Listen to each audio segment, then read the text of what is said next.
Halo Sobat Jatim, kembali lagi di podcast Ruang Informasi di episode ke-62 bersama saya Yohanes Fandi. Dan hari ini dalam rangka Hari Keterbukaan Informasi, pada episode kali ini kita akan mengangkat tema yang sangat relevan dan penting terkait dengan keterbukaan informasi, yaitu terbuka atau tertutup menelusuri hak atas informasi publik.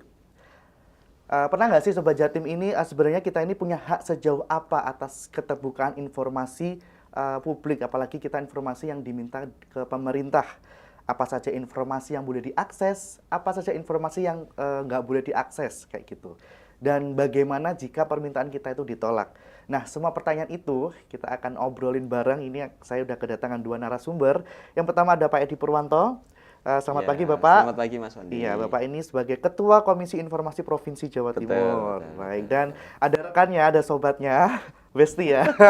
Ada Pak Yunus Mansur Yasin, beliau sebagai Ketua Bidang Sosialisasi Edukasi dan Kebijakan Publik di Komisi Informasi Provinsi Jawa Timur. Selamat pagi Pak. Pagi, Assalamualaikum. Iya, waalaikumsalam. Bagaimana kabarnya Pak? Alhamdulillah, Baik. Ini agenda tiap tahun podcast terkait keterbukaan informasi dengan harapan Gen Z atau siapapun masyarakat itu lebih paham tentang keterbukaan informasi, gitu ya Pak ya? Nah, tentunya bersama Pak Edi dan Pak Yunus kita akan fokus ngasih edukasi tentang hak atas informasi, peran Komisi Informasi, dan pentingnya transparansi khususnya di Provinsi Jawa Timur. Baik Pak Edi, Komisi Informasi, sebenarnya apa sih Komisi Informasi dan apa tugas serta wewenangnya? Baik, terima kasih Mas Wandi. Jadi sama-sama. Komisi Informasi itu sebagaimana di Undang-Undang 14 tahun 2008 yang kemudian secara khusus ada atau kemudian diundangkan pada 30 April tahun 2008 itu menyampaikan bahwasanya Komisi Informasi adalah lembaga yang sebenarnya tugas utamanya adalah untuk menyelesaikan sengketa informasi. Nah, sengketa informasi itu apa? Nanti kita komen. Yang kedua adalah menyusun standar layanan informasi publik, begitu ya. Nah, Komisi Informasi yang punya tugas utama adalah penyelesaian sengketa informasi. Yang kemudian, kenapa kok harus ada sengketa informasi? Karena sebenarnya masing-masing orang, warga negara ini tidak hanya Gen Z saja ya, semua warga masyarakat di Indonesia ini punya hak yang sama atas informasi. Itu sebagaimana diatur dalam Undang-Undang Dasar pasal 28 huruf F itu, bagaimana bahwasanya setiap masyarakat, setiap warga negara punya hak yang sama untuk mengakses, memperoleh informasi dan menyebarluaskan informasi untuk pengembangan pengetahuan begitu ya. Ini maka kemudian atas dasar itulah kemudian negara membentuk atau mengesahkan Undang-Undang 14 tahun 2008 itu. Jadi dalam rangka untuk melindungi dan kemudian memberikan sarana kepada masyarakat ketika misalnya dia tidak atau kemudian hak atas informasinya itu dihalang-halangi oleh kelompok tertentu gitu ya.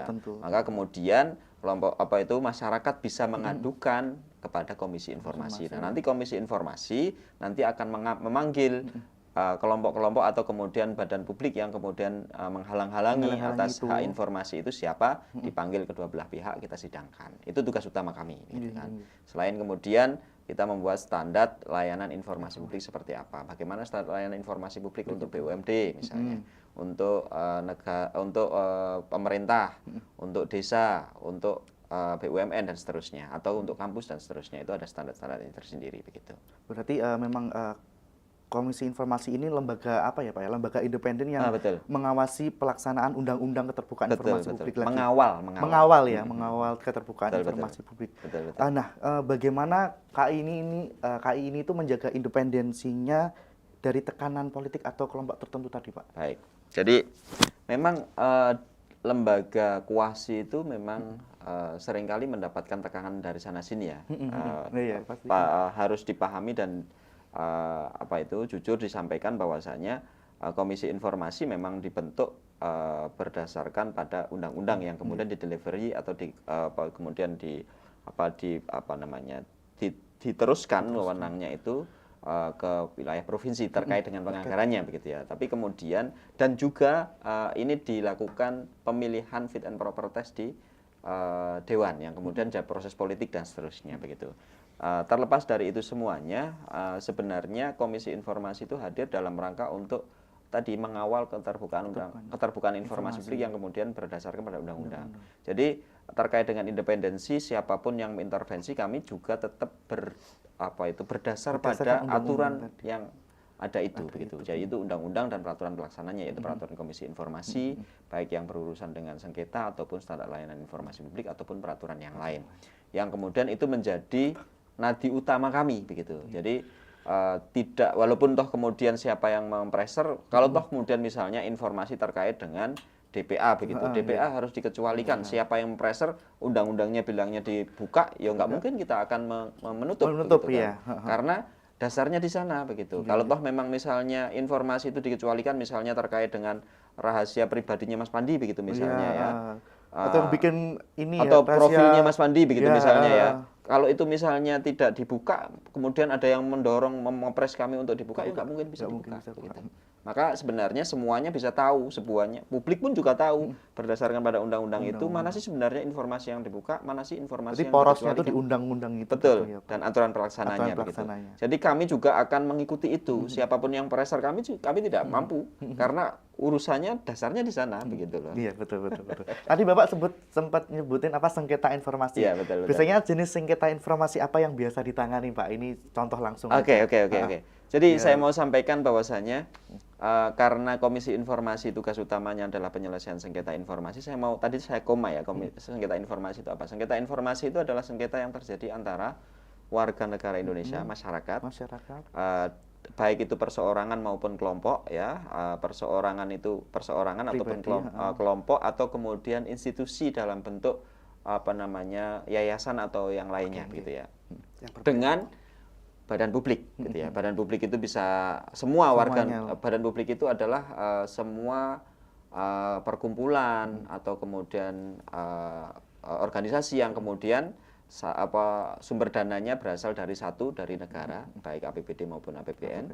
Kedua adalah dari luar negeri, baik pinjaman, hutang ataupun hibah luar negeri. Yang ketiga adalah lembaga yang sumber dananya berasal dari swadaya masyarakat atau urunan dari masyarakat. Jadi lembaga amil-amil itu, entah zakat, amil zakat apa dan seterusnya yang kemudian atau kemudian tanggap bencana yang kemudian dia mengambil uang dari masyarakat, maka dia disebut sebagai badan publik. Maka karena dia sebagai badan publik, maka dia harus mengikuti aturan dan tata cara yang kemudian tertuang dalam Undang-Undang 14 tahun 2008. Dia harus membuat namanya pejabat pengelola informasi dan dokumentasi atau PPID, dia harus membuat atau mengklasifikasikan informasi-informasi mana yang diumumkan, mana yang dikecualikan begitu dan seterusnya. Nah, ketika misalnya terjadi itu badan publiknya dan perseorangan atau kelompok tadi meminta informasi misalnya di Kominfo, minta DPA begitu, tidak diberikan dalam waktu. Jadi ada waktunya. 10 hari kerja misalnya tidak ditanggapi sama sekali, maka dia berkeberatan kepada atasannya Kominfo, yaitu Pak Sekda gitu misalnya. Pak Sekda nanti 30 hari kerja tidak ditanggapi, maka kemudian dia punya waktu untuk 14 hari kerja setelah 30 hari kerja itu untuk melaporkan kepada kami, kepada Komisi Informasi. Nah, Komisi Informasi nanti bisa menyidangkan, memanggil para pihak. Jenengan misalnya sama atasan PPID-nya Pak Sekda, kita panggil semuanya untuk kemudian ngapain kok nggak dikasih untuk duduk informasinya gitu. Sebenarnya sederhana, tidak seperti di pengadilan umum yang kemudian litigasi. Jadi Komisi Informasi itu menyelesaikan sengketa informasi dengan adjudikasi non litigasi melalui mediasi atau adjudikasi non litigasi. Penyelesaiannya seperti itu. Jadi pengadilan sederhana, walaupun sederhana, banyak sekali di beberapa tempat yang kemudian entah Pak Kepala Dinas atau Pak Sekda yang rawuh itu di sana itu juga redek juga, saya nggak tahu. Sederhana sebenarnya Mas. Jadi buat teman-teman semuanya, termasuk teman-teman Gen Z ataupun setelah Gen Z itu kenapa Mas? Gen A. Gen A yang kemudian pengen tahu banyak informasi tapi kemudian dihalang-halangi atau kemudian tidak diberikan oleh badan publik tertentu, maka kemudian sampean semuanya bisa mengisi form untuk meminta permohonan penyelesaian sengketa informasi di Komisi Informasi. Jadi sampean punya hak, sampean punya ruang dan sampean punya tempat untuk mengadu begitu ya. Gitu. Selain kekasih Anda, kita menjadi pengadu Anda.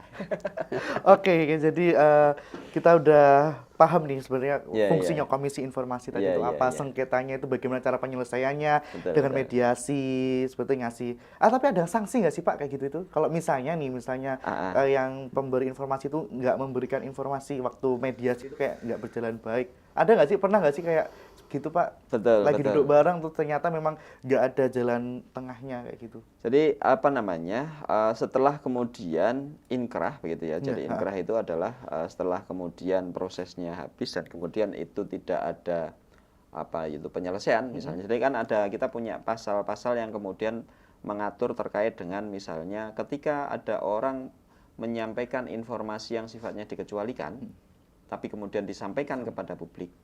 Misalnya informasi rahasia tapi kemudian Rahasia disampaikan publik, disampaikan. kena pidana. Oh iya. Informasi yang kemudian seharusnya diumumkan tapi kemudian diumumkan, ini juga kena pidana. Mhm. Pemohon yang kemudian menggunakan informasi itu untuk melawan hukum, itu juga kena pidana. Ada pidananya Gitu kan semua. misalnya. Terus kemudian misalnya apa namanya, informasi yang kemudian harusnya disampaikan tapi kemudian disampaikan atau tidak diumumkan, itu juga kena pidana. Jadi sampai ke sana. Nah, kalau kemudian misalnya putusan kami setelah inkrah kemudian tidak mendapatkan respon, maka kemudian dari pihak pemohon bisa mendaftarkan permohonan eksekusi untuk kemudian melakukan tindakan-tindakan sebagaimana diatur dalam Undang-Undang 14 di pasal-pasal akhir di Pasal akhir.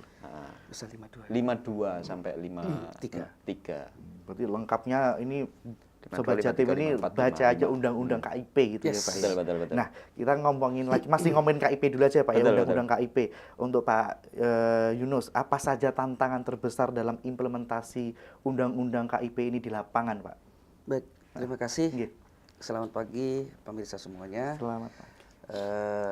Apa namanya? Tantangan tentu ada ya. Terutama ada beberapa yang kemudian membuat badan publik itu agak ogah-ogahan kemudian memberikan informasi kepada publik. Di antaranya adalah apa namanya, komitmen dari pimpinan badan publik kadang-kadang. Misalnya nih dalam badan publik A, ini kan pimpinan badan publiknya adalah kepala atau ketua tertinggi di badan publik itu. Nah kadang-kadang apa anggotanya itu sudah oke gitu ya, mau mengimplementasikan undang-undang keterbukaan informasi publik, tapi justru atasannya misalnya, oh sudahlah nggak usah terlalu terbuka, biasa-biasa aja, toh nanti sanksinya paling ya gitu-gitu aja deh. Padahal urusan sanksi kan jelas tadi disampaikan oleh Benar. Pak Ketua, bahwasannya apa namanya, setiap badan publik yang dengan sadar begitu ya, tidak memberikan informasi kepada publik, padahal itu adalah informasi yang sifatnya terbuka, maka itu ada sanksinya. Gitu ya. Walaupun sanksinya itu sedikit. Kalau bicara nominal sedikit ya, antara 5 juta sampai 10 juta. Tapi malunya itu kan, malunya itu, ya kan? iya. Apalagi zaman sekarang Viral. masuk ke media-media dan segala macam. Itu yang pertama. Kemudian yang kedua, kendala-kendala yang muncul itu banyak badan publik itu yang kemudian jarang kemudian membuat daftar informasi publik, mengupdate ya. Karena informasi publik itu kan ada yang sifatnya terbuka, ada yang sifatnya dikecualikan. Yang terbuka itu kemudian ada informasi itu adalah informasi berkala, kemudian serta-merta dan tersedia setiap saat. Artinya apa? Badan publik, kalau badan publik itu kemudian dengan sungguh-sungguh ingin apa namanya mengimplementasikan keterbukaan informasi publik, ya tentu mereka apa ya rajin-rajin begitu ya mengupdate informasi publik. Sehingga ketika ada permohonan informasi publik dari masyarakat itu mudah langsung karena sudah diklasifikasikan kan. Ada permohonan terkait anggaran nih misalnya. Oh, ini masuk mana ya? Dia langsung cross check tuh di daftar informasi publiknya. Oh, ini terbuka, kasih. Sehingga apa? Meminimalisir sengketa informasi di Komisi Informasi Provinsi Jawa Timur. Jadi kayak itu mungkin istilahnya kurangnya sumber daya buat ngelola permintaan bisa informasi jadi itu SDM, ya, Pak, ya? betul. Kan, ya, Pak, ya? SDM kemudian juga jadi kendala utama. Salah satu ya. Salah satu kendala utama. Karena begini, kadang-kadang ya di badan publik itu yang kita temui di lapangan Ketua ya. Misalnya di kantornya bertugas misalnya bagian humas. Nah, masih disuruh apa namanya megang terkait dengan permohonan informasi. Maka kami sarankan kepada seluruh badan publik, entah itu apa namanya pemerintah kabupaten kota, tapi kalau pemerintah kabupaten kota yakin 100% sudah dibentuk PPID. Tapi ada beberapa badan publik yang PPID-nya belum dibentuk. Padahal PPID dibentuk itu sebenarnya untuk mempermudah gitu ya kinerja dari badan publik itu ketika ada permohonan informasi. Sehingga nggak saling itu, misalnya PPID belum dibentuk nih, ada pemohon informasi. Itu tugas kamu itu. Enggak, bukan. Itu bukan. Jadi nggak saling tuding begitulah kira-kira. Iya. Gitu Mas Fandi. Jadi tadi selain dari resistensi pejabatnya sendiri ya Pak ya, lalu tadi juga mungkin sumber dayanya di SDM badan juga. publik itu yang kurang buat mengelola permintaan informasi. Ada lagi anggaran. Anggaran. Betul. Oh iya. Jadi anggaran yang khusus kemudian bicara tentang PPID itu hanya beberapa kemudian badan publik yang menganggarkan begitu ya untuk PPID. Yang lain nempel ke anggaran, kalau OPD ya nempel ke anggaran OPD. Kemudian kalau badan publik lain ya nempel di situ. Jadi tidak spesifik kemudian menyebut oh ini adalah anggaran khusus PPID misalnya. Sehingga dalam rangka operasional PPID Operasionalnya. ini gini, logikanya begini. Di kantor sudah ada tugas nih, tugas kantor. Nah, di PPID dia ada tugas lain selain kantor, otomatis kan double kan? Double Nah, job. mestinya badan publik kasihan dong kepada nih pengurus PPID ini, mestinya ada intensif lain. Selain gaji dia sebagai katakanlah pegawai negeri atau apa begitu ya. Jadi ada intensif lain. Itu boleh kok. Selama itu kemudian dalam merancang anggarannya itu memang sesuai. tidak melanggar undang-undang begitu. Lalu badan publik di Jawa Timur sendiri ya Pak, di Jawa Timur ini seberapa cepat untuk nanggepin permintaan informasi? Kalau di Jawa Timur bicara OPD atau bicara kabupaten kota? Kita bicara OPD dulu lah. OPD ya. OPD dulu kita dari tahun ke tahun mengalami progres yang cukup positif ya. Dari tahun 2001, 2002, 2003 bahkan sekarang 2025 ini OPD provinsi sudah banyak yang kemudian dalam tanda kutip patuh begitu ya terhadap Undang-Undang Keterbukaan Informasi Publik. Bahkan tolak ukurnya adalah di awarding atau penganugerahan Keterbukaan Informasi tahun 2024 kemarin itu sudah banyak OPD provinsi yang kemudian paling tidak ya informatif ada menuju informatif ada. Begitu ya. Kalau dulu kan tahun sebelumnya banyak yang enggak informatif ya. Tahun ini alhamdulillah banyak. Apalagi kabupaten kota. Oke deh. Jadi tinggal di tahun 2025 ini semakin diperbaiki lah web-webnya. Kemudian di web itu daftar informasi publiknya taruh tuh di sana. Sehingga masyarakat cukup lihat web, nggak perlu mohon informasi. Karena langsung tahu kan dari web itu sendiri. Oh ternyata anggaran sudah ada di situ, ada di di situ website. semua. Tapi kadang-kadang ada loh pemohon informasi itu di web sudah ada, tapi tetap masih minta itu. minta. Ada. Tapi kalau badan publik itu dia paham terkait dengan Undang-Undang Keterbukaan Informasi Publik, dia nggak akan khawatir gitu kan. Walaupun dipanggil Komisi Informasi untuk kemudian disidang, mereka nggak takut. Karena apa? Ya mereka sudah florkan semua itu di web. Kemudian informasi yang wajib disediakan ya mereka sediakan tuh.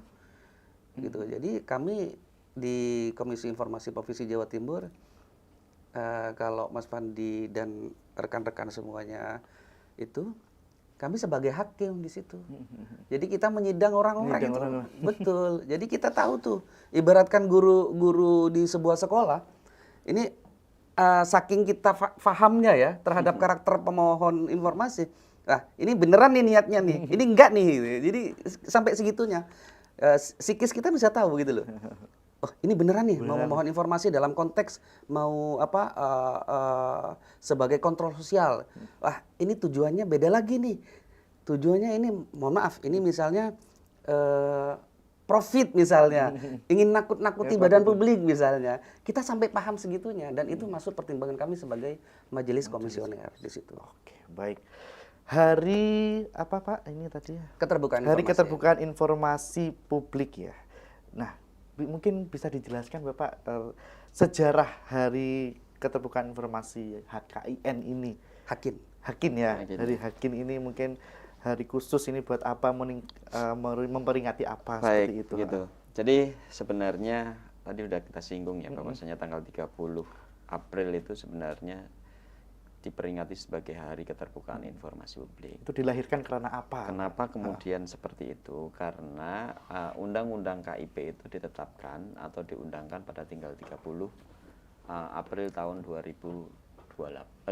2008 begitu. Maka setelah itu kemudian setiap pada tanggal 30 April kita semuanya memperingati Hari Keterbukaan Informasi Publik itu. Dan sejauh ini juga Komisi Informasi Provinsi Jawa Timur memperingati setiap tahunnya memperingati Hari Keterbukaan Informasi Publik ini. Nah, pada tahun ini memang kita meminta kepada seluruh badan publik yang ada di Jawa Timur, ayo mari sama-sama kita peringati Hari Keterbukaan Informasi Publik ini sebagai upaya kita dalam rangka untuk mendorong keterbukaan di semua badan publik yang ada di Jawa Timur, mendorong partisipasi masyarakat dalam rangka memantau, dalam rangka melihat, dalam rangka menilai sejauh mana kinerja dari pemerintah Provinsi Jawa Timur dan seluruh yang ada elemen badan publik di Jawa Timur, dan juga dalam rangka untuk mengajak badan publik itu supaya bisa dipertanggungjawabkan semua program, semua proyek, semua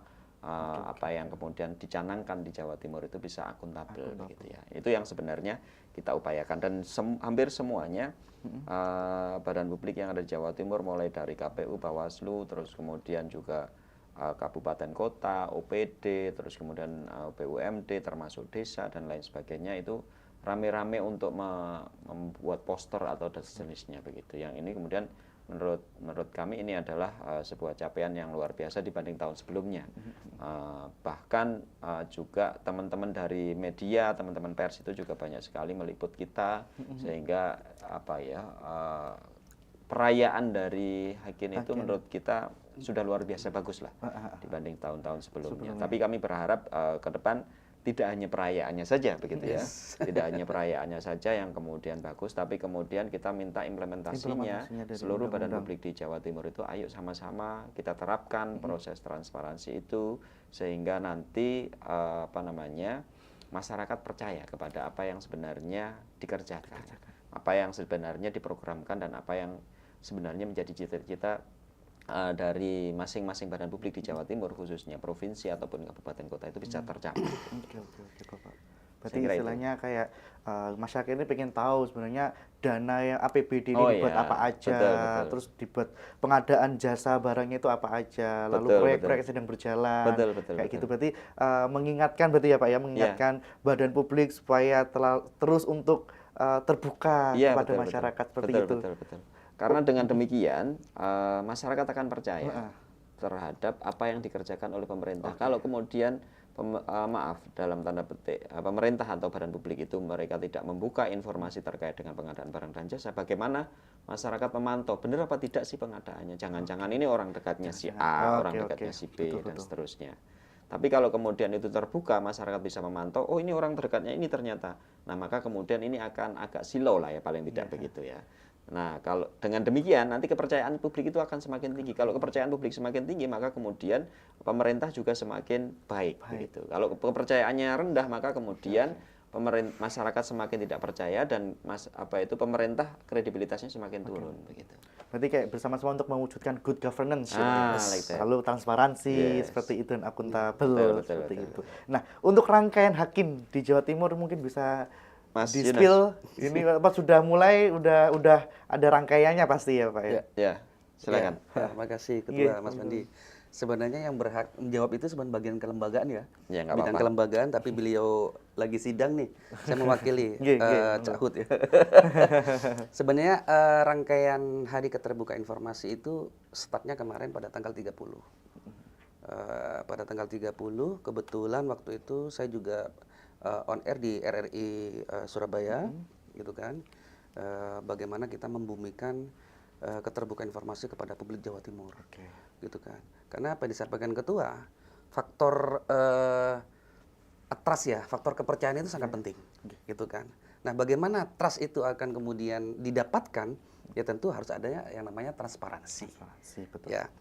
Apakah cukup transparansi? Oh tidak, tentu transparansi yang akuntabel kan begitu.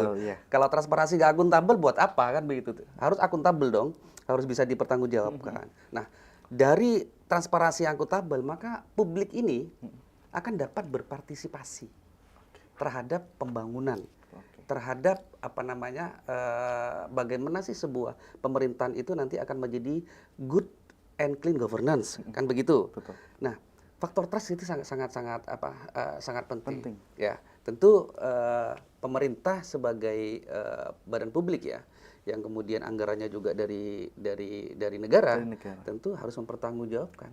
Seperti yang Mas Fandi tadi sampaikan, bahwasanya anggaran-anggaran itu memang sangat sensitif ya. Betul. Kalau kemudian tidak disampaikan secara terbuka kepada publik, tentu publik akan merasa curiga. Ini anggaran kemana nih? Buat apa aja nih? Iya, Kan iya, begitu. Apalagi zamannya sekarang kan. Iya, zamannya udah ini banget Medsos, medsos luar iya. biasa. Jalan jelek, difoto, di video. Langsung dikirim. Ini anggarannya kemana ini? Iya, iya, langsung Mestinya kan viral. buat benerin jalan begini-begini. Padahal anggarannya dibuat benerin jalan yang satu. Iya. Kan begitu. Kadang-kadang kan ya yang namanya netizen kan ya. Netizen, iya. Maha benar kan. Iya. Kan begitu. Berarti mungkin keterbukaan informasi ini bisa meningkatkan ini ya Pak ya, akuntabilitas pemerintah Tentu. ya. Nah, di era medsos tadi Bapak yang sampaikan kayak serba di foto tiba-tiba serba viral.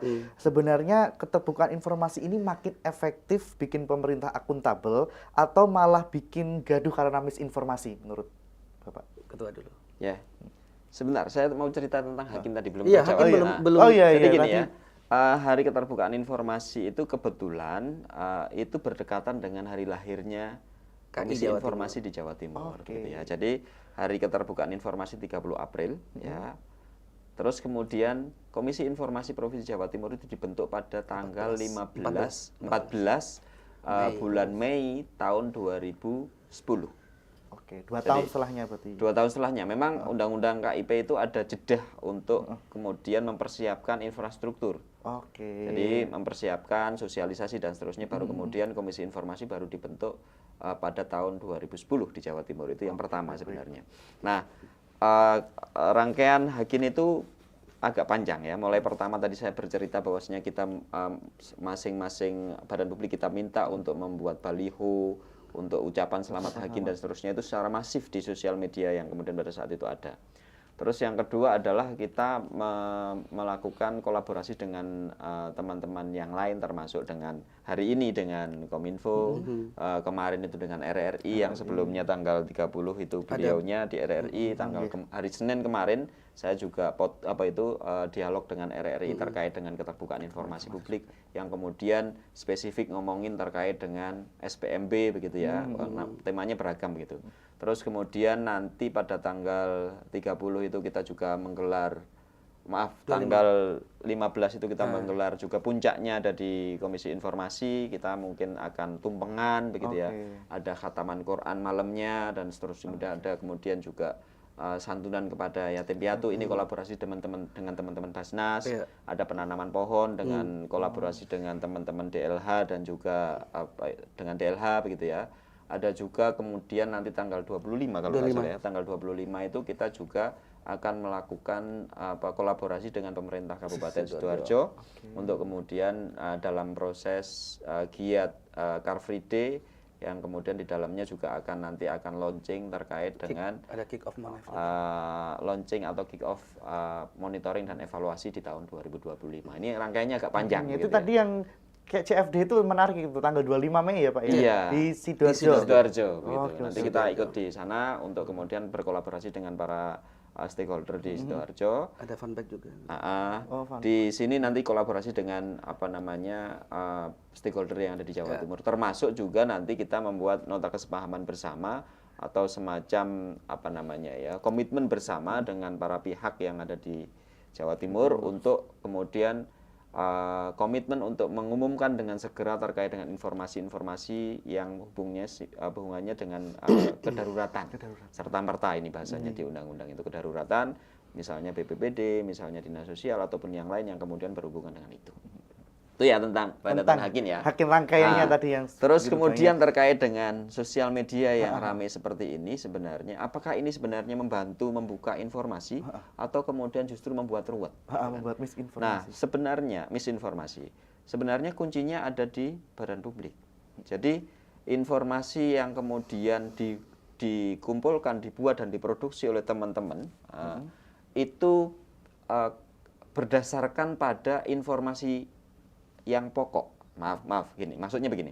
Jadi ketika yang punya otoritas informasi itu badan publik tidak menyampaikan informasi, maka kemudian yang muncul adalah informasi-informasi hoax. Yes, Ya toh? Semakin badan publik itu membuka informasi, hoax itu semakin kecil. Kenapa? Karena ada perbandingannya.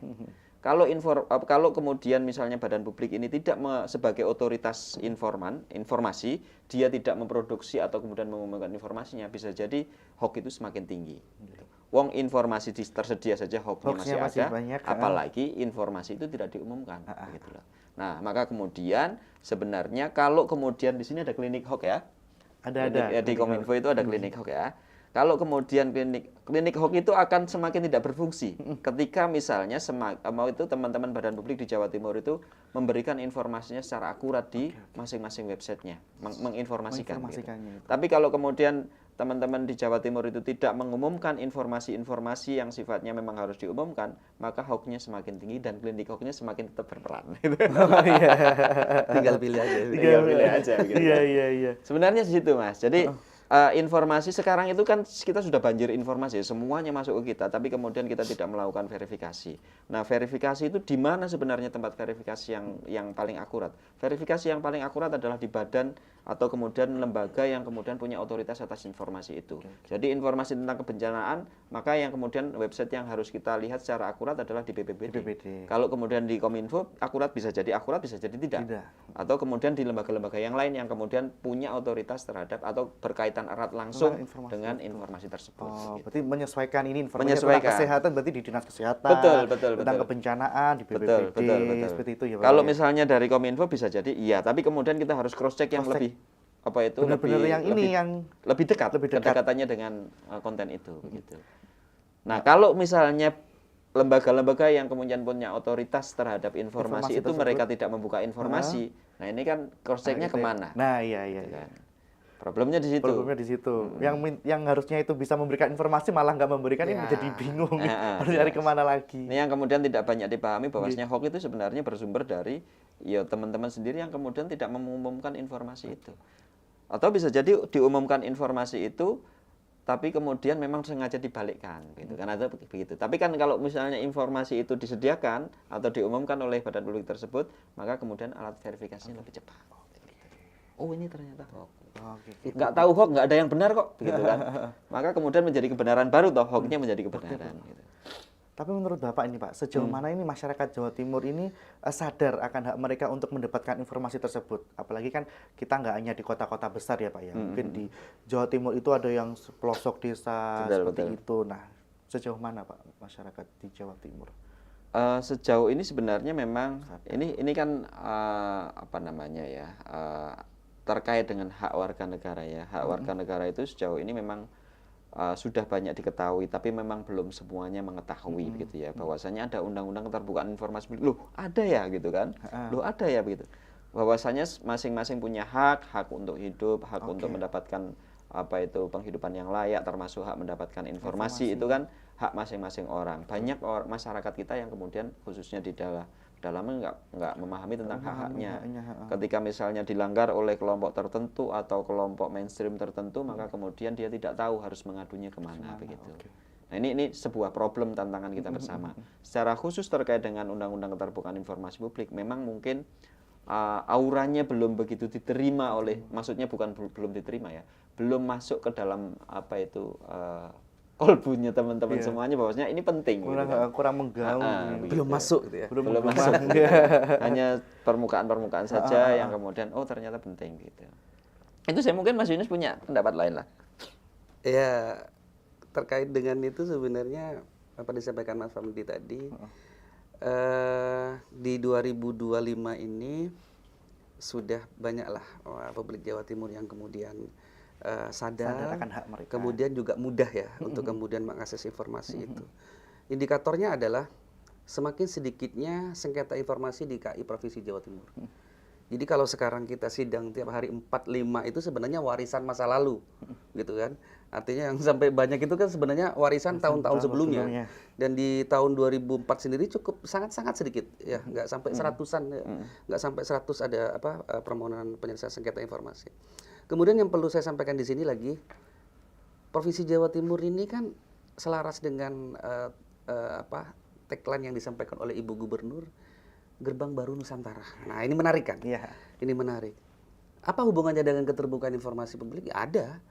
Jadi kalau memang Jawa Timur ini benar-benar nanti ya menjadi gerbang baru Nusantara, tentu harus mempersiapkan segala sesuatunya, termasuk transparansi publik itu sendiri. Karena apa? Dengan keterbukaan informasi publik, maka lagi-lagi trust itu. Trust bukan hanya dari publik. Investor juga butuh trust kan? Betul. Untuk Oh, mau investasi di Jawa Timur. Nah, tapi Dilihat dulu, kondisinya misalnya, wah ini badan publiknya kok kayak gini semua. ya. Tertutup semua. Siapa investor yang mau masuk? Betul. Nah, artinya apa? Kita harus persiapkan dari sekarang. Sehingga ke depan ketika memang benar-benar Provinsi Jawa Timur menjadi gerbang baru dari Nusantara, maka SDM kita sudah siap. Sarana dan prasarana kita sudah siap. Ya kuncinya yaitu tadi, tentu harus dengan mengimplementasikan dengan secara utuh begitu ya Undang-Undang Keterbukaan Informasi Publik, sehingga ketika investor mau masuk mereka sudah nggak ragu lagi. Oke, masuk Jawa Timur, Ya. kan begitu. Aman, ini mereka terbuka. Aman, gitu. terbuka, kondusif. Nanti yang diuntungkan siapa? Ya masyarakat Jawa Timur secara keseluruhan. Berarti istilahnya hak masyarakat itu semua itu tertuang dalam Undang-Undang Nomor 14 tahun 2008 tentang keterbukaan informasi publik. Nah, isi pokoknya itu apa sebenarnya untuk mungkin Sobat Jatim ini biar tahu mungkin isi pokok undang-undang itu apa, lalu undang-undang informasi yang dikecualikan itu seperti apa, mungkin bisa dijelaskan. Kok yang saya tangkap tadi itu seperti kayak anggaran, lalu proyek-proyek yang ada di Provinsi Jawa Timur itu bisa diminta informasinya ya Bapak. Untuk yang dikecualikan seperti ranah pribadi, mungkin itu. Iya. Nah, mungkin yang lagi hangat saat ini tuh terkait ijazah Bapak mantan presiden kita itu, tanggapannya bagaimana Bapak terkait? Iya, nanti itu? bisa ditambah sama ketua. Iya. Saya menyampaikan pendapat saya dulu. Jadi tergantung posisi Pak Jokowi saat ini apa. Kalau beliau sebagai sebagai masyarakat sendiri begitu ya, pribadi sebagai pribadi, tidak kemudian sebagai presiden atau dia ada di sebuah lembaga negara yang kemudian lembaga itu anggarannya dari APBN maupun APBD baik seluruh atau sebagian, tentu itu adalah informasi yang dikecualikan, kan begitu. Tapi kalau Pak Jokowi kapasitasnya sebagai pejabat publik, nah ini beda lagi. Beda lagi. Publik berhak tahu dong, gitu kan, keaslian atau fake-nya ijazah itu. Lagi-lagi kan debatable itu. Iya. Pak Jokowi itu sekarang ini posisinya beliau sebagai rakyat biasa atau masih menjabat, nah gitu kan, menjabat di sebuah lembaga atau badan atau apalah kira-kira begitu ya. Tapi kalau Pak Jokowi itu sebagai rakyat biasa yang dia tidak dalam kapasitas sekarang menduduki jabatan di badan publik, tentu itu sebenarnya dikecualikan. Karena selain itu kan informasi dikecualikan itu ada rahasia pribadi, misalnya kesehatan dan sebagainya. Kemudian ada yang namanya rahasia negara. Nggak mungkin dong rahasia negara kita kemudian dibuka kepada masyarakat, bisa bocor ke luar negeri. Buat pertahanan bangsa. Nah, buat pertahanan. Kita punya kapal perang sekian misalnya. Paling yang dibuka itu yang di permukaan saja, itu ada yang dirahasiakan, hanya terkait dengan anggaran-anggaran segala macam. Kemudian ada lagi terkait dengan yang lagi marak ya di kita ya, warkah. Apa itu? Warkah tanah. Oh, warkah. Warkah tanah. Jadi itu adalah termasuk salah satu informasi yang dikecualikan, tapi terbuka bagi orang yang kemudian punya keterikatan hukum atau keterikatan hukum. Misalnya begini, Mas Fandi nih dapat warisan gitu ya, dan di warisan itu sudah ada sertifikat dan segala macam. Kemudian bersengketa dengan Mas Bayu misalnya. Mas Fandi itu bisa membuktikan kalau Mas Fandi itu dapat ahli waris misalnya dari orang tuanya yang memang memberikan tanah itu, maka itu adalah keterkaitan hukum. Maka si badan publik ini berhak memberikan informasi terkait informasi yang diminta oleh Mas Fandi. Itu salah satu ya informasi yang dikecualikan. Sedangkan informasi-informasi yang terbuka itu seperti di awal saya sampaikan bahwasanya ada informasi yang sifatnya berkala, ada yang sifatnya serta-merta, ada yang sifatnya tersedia setiap. Serta-merta itu apa? Contoh, ada gempa. Iya. Ini kan biasanya BMKG ini bisa mendeteksi tuh kan ada alat tuh ya untuk Iya, mendetek. Itu jangan nunggu publik meminta informasi. Kapan ada gempa? Nggak perlu begitu. Itu namanya informasi serta-merta. Jadi tanpa diminta oleh publik, maka langsung diinformasikan bahwasanya ini ada indikasi gempa nih. Kapan kira-kira perkiraannya misalnya besok atau berapa jam lagi. Itu cepat sehingga warga ada kesempatan, ada waktu untuk kemudian mengungsi atau apa segala macam. Betul. Ditambahin Ketua. Mungkin ada tambahan. Tambahan untuk itu. Saya sederhana. Kita itu punya punya pengadilan, biar dibuktikan saja. Kalau kemudian misalnya palsu, silahkan dibuktikan di pengadilan. Kalau misalnya Kerana nanti hukum, ya. kalau misalnya benar, ya silahkan saja dibuktikan di pengadilan. Kalau misalnya palsu, ya silahkan dituntut. Misalnya nanti di yang mengeluarkan siapa sebenarnya yang memalsu siapa atau dan seterusnya.